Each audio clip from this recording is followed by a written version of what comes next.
نحمده ونصلي على رسوله الكريم بسم اللہ الرحمن الرحیم۔ احکام میت میں ہمارا چوتھا مذاکرہ ہے میت کے حوالے سے، میت سے متعلقہ امور اور اس کے غسل اور جنازے کے حوالے سے۔ میت پر نوحہ اور ماتم یہ نہیں کرنا چاہیے۔ عبداللہ ابن عمر رضی اللہ تعالیٰ عنہ سے روایت ہے کہ ایک دفعہ حضرت سعد ابن عبادہ رضی اللہ تعالیٰ عنہ بیمار ہوئے تو رسول اللہ صلی اللہ علیہ وسلم اپنے چند صحابہ کرام کو ساتھ لیے ہوئے ان کی عیادت کے لیے آئے۔ آپ صلی اللہ علیہ وسلم جب ان کے یہاں تشریف لے گئے تو ان کو بڑی سخت حالت میں پایا۔ یہ سعد ابن عبادہ رضی اللہ تعالیٰ عنہ مدینہ منورہ کے جو دو بڑے قبائل تھے اوس اور خزرج، اس میں خزرج قبیلے کے سردار تھے۔ تو آپ صلی اللہ علیہ وسلم نے ان کو اس حالت میں دیکھا کہ ان کے گرد آدمیوں کی بھیڑ لگی ہوئی تھی۔ آپ صلی اللہ علیہ وسلم نے فرمایا، یعنی ان لوگوں کو دیکھا کہ وہ بڑے مایوس کھڑے تھے، تو آپ صلی اللہ علیہ وسلم نے فرمایا کہ ان کا انتقال ہو چکا۔ لوگوں نے عرض کیا نہیں، ابھی انتقال نہیں ہوا۔ تو آپ صلی اللہ علیہ وسلم ان کو یعنی ان کی یہ حالت دیکھ کر آپ صلی اللہ علیہ وسلم کو رونا آ گیا۔ جب اور لوگوں نے آپ صلی اللہ علیہ وسلم پر اس گریہ کے آثار دیکھے تو وہ بھی رونے لگے۔ آپ صلی اللہ علیہ وسلم نے ارشاد فرمایا، لوگوں اچھی طرح سن لو اور سمجھ لو کہ اللہ سبحانہ وتعالی آنکھ کے آنسو اور دل کے غم پر سزا نہیں دیتے، کیونکہ اس پر بندے کا اختیار اور قابو نہیں ہے۔ پھر زبان کی طرف اشارہ کر کے فرمایا، لیکن اس کی غلطی پر یعنی زبان سے نوحہ اور ماتم کرنے پہ اللہ سبحانہ وتعالی سزا دیتا ہے، اور انا للہ و انا الیہ راجعون پڑھنے، دعا و استغفار کرنے پر رحمت فرماتا ہے۔ اسی طرح رسول اللہ صلی اللہ علیہ وسلم کے بیٹے کا جب انتقال ہوا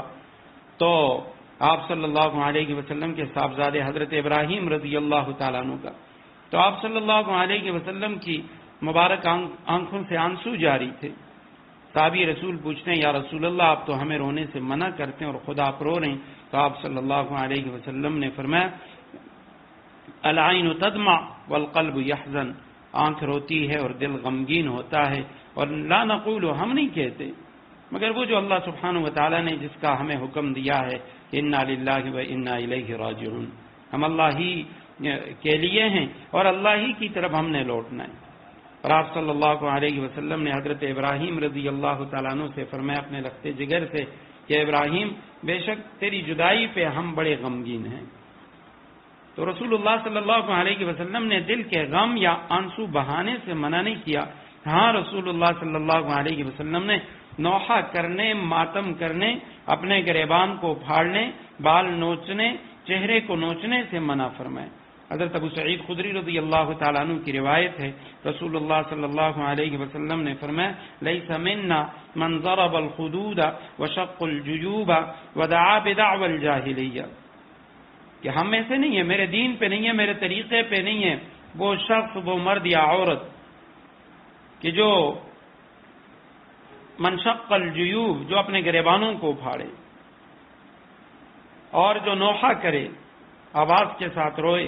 اور بدعا بدعوى الجاہلیہ، جو جاہلیت کی سی پکار لگائے، آوازیں نکالے، تو ایسے جو لوگ ہیں وہ میرے طریقے پہ نہیں ہے، میری سنت پہ نہیں ہے۔ حضرت ام سلمہ رضی اللہ تعالیٰ عنہ کی روایت ہے کہ حضرت ابو سلمہ کی وفات کے وقت آپ صلی اللہ علیہ وسلم تشریف لائے تو حضرت ابو سلمہ کی آنکھیں کھلی رہ گئی تھیں۔ آپ صلی اللہ علیہ وسلم نے ان کی آنکھوں کو بند فرمایا، اور پھر آپ صلی اللہ علیہ وسلم نے فرمایا کہ جب روح جسم سے نکالی جاتی ہے تو بینائی بھی اس کے ساتھ چلی جاتی ہے، اس لیے موت کے بعد آنکھوں کو بند کر دینا چاہیے۔ آپ صلی اللہ علیہ وسلم کی یہ بات سن کر ان کے گھر کے جو لوگ تھے، گھر کے افراد، تو وہ آواز سے انہوں نے رونا شروع کیے، اور اس رنج اور صدمے کی حالت میں ان کی زبان سے یعنی ایسی باتیں نکلنے لگیں کہ جو خود ان کے حق میں بد دعا تھی۔ تو آپ صلی اللہ علیہ وسلم نے فرمایا، لوگوں اپنے حق میں خیر اور بلائی کی دعا کرو، اس لیے کہ تم جو کہہ رہے ہو ملائکہ اس پر آمین کہتے ہیں۔ اور پھر آپ صلی اللہ علیہ وسلم نے حضرت ابو سلمہ رضی اللہ تعالیٰ عنہ کو دعا دی کہ اللہ اس کی مغفرت فرما، اور اپنے ہدایت یافتہ بندوں میں ان کا درجہ بلند فرما، اور اس کے بجائے تو ہی نگرانی فرما ان کے اولاد کی، ان کے پسماندگان کی، اور اے اللہ اس کو بخش دے اور اس کی قبر کو وسیع بنا اور منور فرما۔ یہ مسلم شریف کی روایت ہے۔ تو میت کے لیے آنسو بہانا جائز، لیکن نوحہ و ماتم کرنا وہ ناجائز ہے اور منع ہے۔ اسی طرح میت کا بوسہ لینا بھی جائز ہے۔ حضرت صلی اللہ علیہ وسلم نے حضرت عثمان ابن مظعون رضی اللہ تعالیٰ عنہ کی وفات کے بعد ان کا بوسہ لیا اور آپ صلی اللہ علیہ وسلم روئے۔ اور اسی طرح حضرت ابوبکر صدیق رضی اللہ تعالیٰ عنہ نے نبی کریم صلی اللہ علیہ وسلم کی وفات کے بعد آپ صلی اللہ علیہ وسلم کی پیشانی مبارک کا بوسہ لیا تھا۔ اور اسی طرح میت کی یعنی کسی کے مرنے کے بعد اس کی تجہیز و تکفین میں جلدی کرنی چاہیے، غسل وغیرہ ان چیزوں میں جلدی کرنی چاہیے۔ برا ابن عازب رضی اللہ تعالیٰ عنہ بیمار ہوئے تو آپ صلی اللہ علیہ وسلم ان کی عیادت کے لیے تشریف لے گئے، اور ان کی حالت نازک دیکھ کر آپ صلی اللہ علیہ وسلم نے فرمایا کہ میں محسوس کر رہا ہوں کہ ان کی موت کا وقت آ چکا ہے، اگر ایسا ہو جائے تو مجھے خبر کی جائے اور ان کی تجہیز و تکفین میں جلدی کی جائے، کیونکہ کسی مسلمان کی میت کے لیے مناسب نہیں کہ وہ دیر تک اپنے گھر والوں کے بیچ میں رہیں۔ اب یہ تجہیز و تکفین کے مصارف یہ کس کے ذمہ ہیں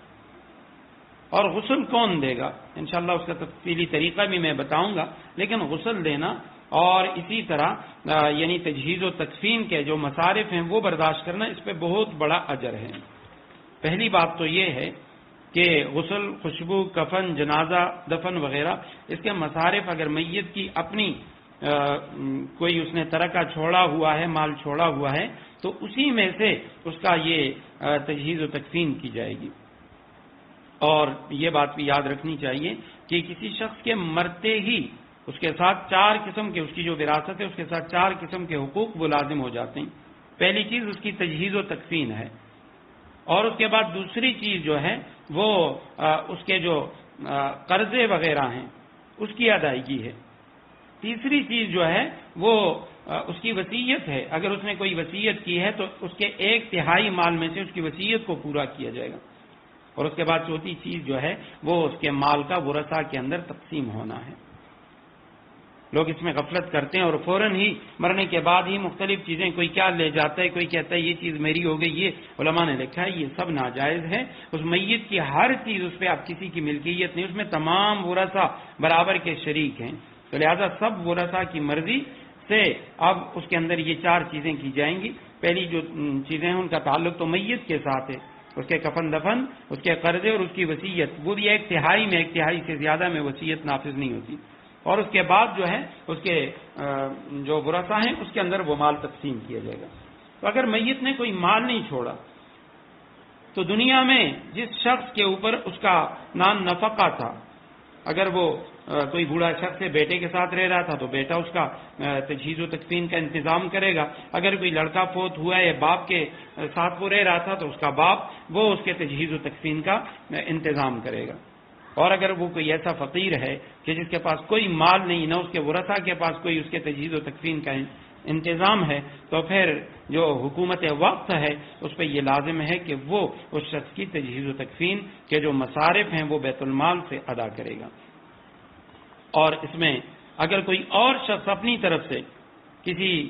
میت کے تجہیز و تکفین کا انتظام کرتا ہے تو اس کا بہت بڑا اجر ہے، لیکن علماء نے لکھا ہے کہ یہ زکوٰۃ کی رقم سے تجہیز و تکفین کا انتظام نہیں کر سکتا، کیونکہ اگر تجہیز و تکفین کا انتظام کسی نے زکوٰۃ کے پیسوں میں سے کیا تو اس کی زکوٰۃ ادا نہیں ہوگی۔ تمام صدقات واجبہ، زکوٰۃ ہے، عشر ہے، اسی طرح جو کفارے ہوتے ہیں کفارے کی رقم ہے، تو ان چیزوں سے یا قربانی کے پیسے ہیں تو اس سے کسی میت کی تجہیز و تکفین نہیں کی جا سکتی، اگر کرے گا تو اس کی زکوٰۃ وہ ادا نہیں ہوگی۔